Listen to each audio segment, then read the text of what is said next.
স্যামজনের আরো একটি নতুন টেক নিউজে আপনাকে অনেক অনেক শুভেচ্ছা। নিশ্চয়ই খুব ভালো রয়েছেন। গতকালকে আর তার আগের দিনের টেক নিউজ আমি মিস করছি। মূলত মোবাইল ফোনের রিভিউ-টিভিউ ছিল যে কারণে আর দেওয়া হয়নি। যাই হোক আজকের টেক নিউজে অনেক ইন্টারেস্টিং তথ্য পাবেন। যেমন গতকালই কিন্তু Oppo Find X5, 5 Pro এই স্মার্টফোনগুলো লঞ্চ হয়ে যায়। পাশাপাশি Oppo র ঘড়ি, তারপরে Oppo র ইয়ারফোন, দেন একটা ট্যাব বা প্যাড সেটাও কিন্তু Oppo লঞ্চ করে দিয়েছে। তো Oppo Find X5 এর বদলে আসার কথা ছিল কিন্তু Oppo Find X4, 3 এর পরে ডিরেক্টলি এক লাফে 5। যাই হোক, নাম যেটাই হোক না কেন, এই স্মার্টফোনের কিন্তু ২ টি ভ্যারিয়েন্ট রয়েছে। অর্থাৎ Oppo Find X Pro র ২ টি ভ্যারিয়েন্ট রয়েছে। একটাতে Dimensity 9000, আরেকটিতে Snapdragon 8 Gen 1। এর যে বেস ভ্যারিয়েন্ট ৮ ২৫৬ জিবি স্ন্যাপড্রাগন এডিশনের আরকি, সেটার দামটা হলো গিয়ে বাংলাদেশি টাকায় যদি আমরা কনভার্ট করি সেক্ষেত্রে ধরুন সেটা অলমোস্ট ৮১,০০০ টাকার মতো।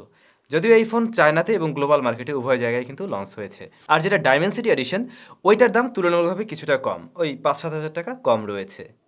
এবং এই স্মার্টফোনে কিন্তু ৫০ মেগাপিক্সেলের ২টা শুটার, যেখানে কিনা ওয়াইএস থাকবে। সাথে রয়েছে আলট্রা ওয়াইড সেন্সর, যেটাও ৫০ মেগাপিক্সেলের, আর 13 মেগাপিক্সেলের টেলিফটো জুম লেন্স। ডিসপ্লের বেলায় অ্যামোলেড প্যানেলের পাশাপাশি 120 হার্টজ রিফ্রেশ রেট।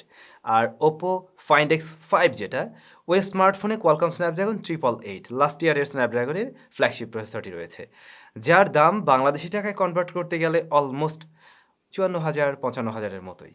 এরপরে যে প্যাড নিয়ে বিভিন্ন আকর্ষণ তৈরি হয়েছিল, আমরা যেমন প্রিভিয়াস লিক্স জেনে আসছিলাম IPS LCD প্যানেল থাকবে, হ্যাঁ সেরকম প্যানেলেই রয়েছে, তবে 120 হার্টজ রিফ্রেশ রেট থাকছে সেখানে। আর প্রসেসর হিসেবে কোয়ালকম স্ন্যাপড্রাগন 870, রিয়ারে 13 মেগাপিক্সেলের ক্যামেরা, ফ্রন্টে মেবি 8 মেগাপিক্সেলের ক্যামেরা। তবে এইটার প্রাইসিংটা ভালোই, বাংলাদেশি টাকায় যদি আমরা কনভার্ট করি সেই ক্ষেত্রে ৩০,০০০-৩২,০০০ টাকার মতো। কোয়ালকম স্ন্যাপড্রাগন 870 দিয়ে ৩২,০০০ টাকায় বাংলাদেশে যদি লঞ্চ করতো তাহলে খারাপ হতো না। তবে দুঃখের বিষয়, বাংলাদেশে Oppo মনে হয় না এর একটা কিছু বাংলাদেশে লঞ্চ করবে। পরের নিউজ, দেশি নিউজ। টেকনো দেশের বাজারে আরও একটি নতুন স্মার্টফোন লঞ্চ করতে যাচ্ছে খুব শীঘ্রই, যেটা হতে পারে টেকনো স্পার্ক 7-এর অল্টারনেটিভ কিছু। টেকনো স্পার্ক 7 বাংলাদেশে কিন্তু বেশ জনপ্রিয়তা পেয়েছে। ১১-১২ হাজার টাকায় ভালো কিছু অফার করছিল, মানে ওই বাজেটে কিন্তু অন্য কোনো ডিভাইস ছিল না যে ওর সাথে একদম সরাসরি পেরে উঠতো। তো ওইটার একটা অল্টারনেটিভ হতে পারে, বাট এখানে একটা টুইস্ট আছে। আগেরটাতে আমরা মিডিয়াটেক হেলিও G70 মেবি দেখছিলাম, তবে এবারে কি মিডিয়াটেক দিয়ে আসবে নাকি ইউনি এসওসি, এইটাই জানার বিষয়। তো আমার যে ধারণা ইউনি এসওসির কোনো প্রসেসর দিয়ে স্মার্টফোন আসলেও আসতে পারে, আর প্রাইসিং ওই যে ১১-১২ হাজার টাকার মতোই হবে হয়তো। বাট এর বাইরে কী কী নিয়ে আসবে সে ব্যাপারে নির্দিষ্ট কোনো তথ্য এখনও নেই। রেডমি নোট 11 প্রো এ মাসের ৯ তারিখে, হয় কেমনে, আগামী মাসের ৯ তারিখে ইন্ডিয়ার মার্কেটে লঞ্চ হতে যাচ্ছে রেডমি নোট 11 প্রো। সেখানে ১০৮ মেগাপিক্সেলের মেইন শুটার থাকবে, ডিসপ্লে সেকশনে অ্যামোলেড, পাশাপাশি 120 হার্টজ রিফ্রেশ রেট এবং চার্জার হিসাবে 67 ওয়াটের চার্জার, যা আগামী মাসের ৯ তারিখে আসছে। 3C সার্টিফিকেশন সাইটে লিস্টিং হয়েছে ভিভোর নতুন একটি স্মার্টফোন ভিভো এক্স নোট।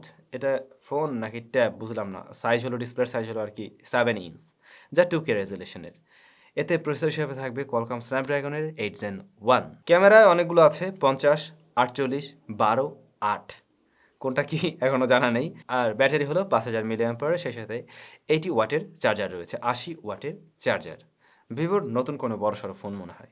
প্রিয় ভাই ব্রাদার, আমাদের চ্যানেলে আজকে আরও একটি ভিডিও আপলোড করা হয়েছে, ফ্রি ফায়ার কীভাবে আপনি মাউস কিবোর্ড দিয়ে মোবাইলে খেলতে পারেন, আবার মোবাইলের ডিসপ্লেটাই শেয়ার করতে পারেন, বড় জায়েন্ট ডিসপ্লে, সেটা টিভি হতে পারে, সেটা যে কোনো মনিটর হতে পারে। তো যারা দেখেননি বাট এটা দেখতে চান, ভিডিও ডিসক্রিপশনে লিঙ্কটা দেওয়া থাকবে।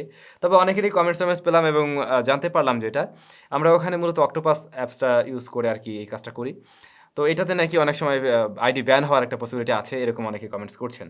বাট আবার কেউ জানালেন এটার যে প্রো ভার্সন যেটা রয়েছে সেটা ব্যবহার করলে নাকি কোনো সমস্যা হয় না, প্রো ভার্সনটা আপনি ব্যবহার করতে পারেন, সেই ক্ষেত্রে মনে হয় সমস্যা নাও হতে পারে। আর অল্টারনেটিভ বলতে গেলে পান্ডা মাউস কিবোর্ড নামে আরেকটি অ্যাপস রয়েছে, সেটা দিয়েও হয়তো এটা ব্যবহার করা যায়, যেটা কিনতে গেলে মনে হয় 200-250 টাকা যেন খরচ করতে হবে। গুগল পিক্সেলের পরবর্তী জেনারেশনের স্মার্টফোন গুগল পিক্সেল 7-এর রেন্ডার বেরিয়েছে।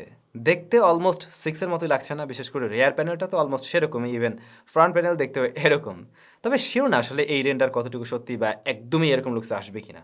বাট ডিজাইন একটু পরিবর্তন আনা উচিত প্রত্যেক বছরই ব্র্যান্ডগুলোর, যেটা আইফোন মোডেও করে না। ডিজিটাল চার্ট স্টেশনের পোস্ট অনুযায়ী Realme GT Neo 3 এই স্মার্টফোনে মেবি 150 ওয়াটের চার্জার থাকতে পারে, 150 ওয়াটের। আমরা শুনছিলাম না ওই যে MWC-তে Realme নতুন কোন একটা চার্জার দেখাতে যাচ্ছে বড়সড়। এখন কি ওইটা কি এই স্মার্টফোনের সাথে আসবে নাকি এর চাইতেও বড় চার্জার যেটা 200 ওয়াটেরও হতে পারে। বাট হয়তো Neo 3-তে 150 ওয়াটের সাপোর্ট থাকবে। হুয়াওয়ের ব্যাপারে একটা ছোট্ট লিক্স আছে, আমি কিছুদিন আগে একটা টেক নিউজ আপনাদের কাছে শেয়ার করছিলাম না যে হুয়াওয়ের ফোন হয়তো বাংলাদেশে আবার অফিসিয়াল আসতে পারে। অনারের ফোন আরকি। হুয়াওয়ের ফোন, অনারের ফোন একই কথা। যদিও অনার এখন আলাদা একটা ব্র্যান্ড যেটাতে গুগলের মোবাইল সার্ভিসও রয়েছে। এখন সেটা বাংলাদেশে আসতে পারে এমন লিক্স আমার কাছে ছিল। কিন্তু রিসেন্টলি দেখলাম আমার এক ফ্রেন্ডের ফ্যাক্টরি রয়েছে এবং সেই ফ্যাক্টরিতে হুয়াওয়ের বেশ কিছু প্যাকেট, বক্স এরকম কিছু বানানো হচ্ছিল। মানে গিফট বক্স টাইপের। তো বাংলাদেশের ফ্যাক্টরিতে যেহেতু হুয়াওয়ের কোনো গিফট বক্স তৈরি করা হচ্ছে, হতে পারে হুয়াওয়ের কোনো কার্যক্রম বাংলাদেশে হয়তো খুব শীঘ্রই হবে। মানে আমি ওর পোস্ট দেখে এমনটা আরকি ধারণা করছি, বাট নট সিউর। হুয়াওয়ের অন্যান্য কাজবাজও বাংলাদেশে হয়, যেমন নেটওয়ার্কিং এর বিষয় আছে, আর অন্যান্য কাজবাজের জন্য হতে পারে। বাট তারা কোনো বক্স বানিয়েছে, গিফট বক্স আরকি। এখন এগুলো কাদের দেবে আমি জানি না। কিন্তু হতে পারে কিছু একটা। তো ভাই ব্রাদার, এই ছিল আজকের টেক নিউজ। চলে যাই কমেন্ট সেকশনে। প্রথম কমেন্টটি করেছেন লাইফস্টাইল। ভাই, এটা কি যে কোনো মনিটরে স্ক্রিন শেয়ার করে খেলা যাবে? Love from Faridpur. আসলে আপনার ফোনটা থেকে যদি কিনা এইচডিএমআই আউটপুট দিয়ে থাকে তাহলে আপনার ফোন যে কোনো মনিটরের সাথে কানেক্ট করতে পারবেন। অথবা ক্রোমকাস্টের মাধ্যমেও কিন্তু আপনার ফোন থেকে স্ক্রিন শেয়ার করা যায়। তো ক্রোমকাস্ট যে কিনতে পাওয়া যায় ছোট্ট একটা, অথবা আপনার টিভি যদি থাকে স্মার্ট টিভি, সেটাতে কিন্তু বিল্ট ইন থাকার কথা। এভাবে আপনি শেয়ার করতে পারবেন। Kaiser Ahmed, top 5 best smartphone around 20K budget for camera and gaming video চাই। ওয়েল, খুব শীঘ্রই এরকম ভিডিও আসবে। প্রত্যেক মাসে আমরা এই ধরনের ভিডিও কভার করি। খুব শীঘ্রই আপনি সেই ভিডিও পেয়ে যাবেন। এমডি স্বাধীন, স্যাম ভাই এই সেটআপে ভিডিও দেবেন, খুবই সুন্দর লাগছে। যদি আপনার পিছনে বড় করে SamZone লেখা থাকতো তাহলে খুব ভালো হতো। অনেক লাইক টেক রয়েছে। আমাদের পুরনো সেটআপ, গতকালকে মেবি ওটাতে আমি একটা ভিডিও দিয়েছিলাম। হ্যাঁ, মাঝে মধ্যে দেওয়া ট্রাই করবো অবশ্যই ব্রাদার। জিডি ম্যাথেন ভাই, মিডিয়াটেক ভার্সেস স্ন্যাপড্রাগন ভিডিও বানান প্লিজ। মিডিয়াটেক ভার্সেস স্ন্যাপড্রাগন আসলে এভাবে বললেই তো হয় না।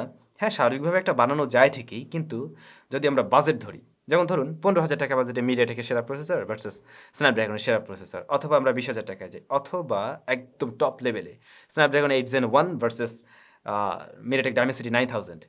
সেরকম কিছু করা যেতে পারে। এখন সেরকম করতে গেলে দুটো প্রসেসরই হাতে থাকা দরকার, যেমন ডায়মেনসিটি 9000 এই মুহূর্তে আমার হাতে নেই। সো আমি চাইলেও কিন্তু সেটা পারবো না। বাট সার্বিকভাবে চেষ্টা করলে একটা কিছু করা যায়। আমি ট্রাই করব। সবাই খুব বেশি ভালো থাকবেন, সুস্থ থাকবেন। দেখা হচ্ছে নতুন ভিডিওতে।